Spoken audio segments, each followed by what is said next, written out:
ভর সন্ধ্যাবেলায় ঘণ্টা খানেক ধরে চলে মস্তানি। কখনো এর দিকে তেড়ে যায় তো আবার কখনো ওর দিকে ছুটে যায়।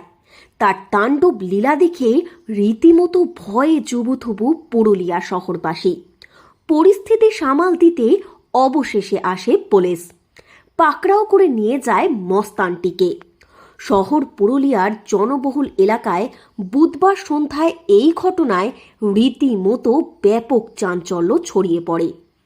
এই দিন সন্ধ্যায় শহরের ট্যাক্সি স্ট্যান্ড মোড়ে একটি মত্ত ষাঁড় হঠাৎই উত্তেজিত হয়ে পড়ে। মুহূর্তের মধ্যেই সে দৌড়াতে শুরু করে রাস্তার এ প্রান্ত থেকে ও প্রান্ত। কখনো উঠে পড়ে টোটোর ওপরে, তো আবার কখনো তেড়ে যায় এর তার দিকে। আর তার এই তাণ্ডব লীলা চালাতে চালাতেই 3 পথচারীকে গুঁতিয়ে দেয়। ঘটনাস্থলেই আহত হন ওই 3 পথচারী। রীতিমতো শোরগোল পড়ে যায় গোটা এলাকায়। এরপরে ঘটনাস্থলে পৌঁছায় দমকল বাহিনী। দমকলের প্রচেষ্টায় মত্ত ওই ষাঁড়টিকে আয়ত্তে আনা হয়, তাকে উদ্ধার করে নিয়ে যাওয়া হয় অন্যত্র। এরপরে ধীরে ধীরে পরিস্থিতি নিয়ন্ত্রণে আসে।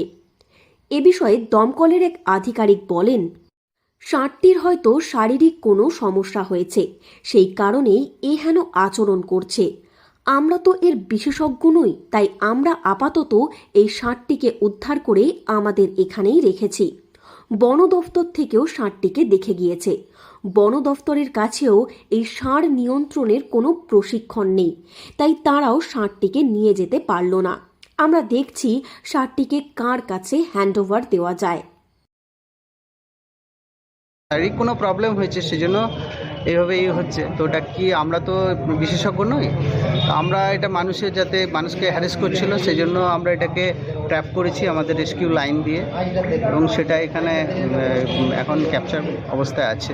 যে রেস্কিউ লাইন আছে সেই রেস্কিউ লাইন দিয়ে ওকে যে নট আছে সেই নট, আমাদের যে ফায়ার ব্রিগেডের নট অ্যাপ্লাই করা হয় সেই সমস্ত দিয়ে অ্যাপ্লাই করে ওর শিঙে বাঁধা হয়েছে। গলাতে বাঁধা হয়নি এই কারণে, গলায় ফাঁস টাঁস লেগে বিপদ হতে পারে, সেজন্য ওটা করা হয়নি। ষাঁড়ের আতঙ্কে রীতিমতো নাজেহাল দশা হয়ে গিয়েছে শহর পুরুলিয়ার মানুষদের। আপাতত এই ষাঁড়টি দমকলের তত্ত্বাবধানেই রয়েছে।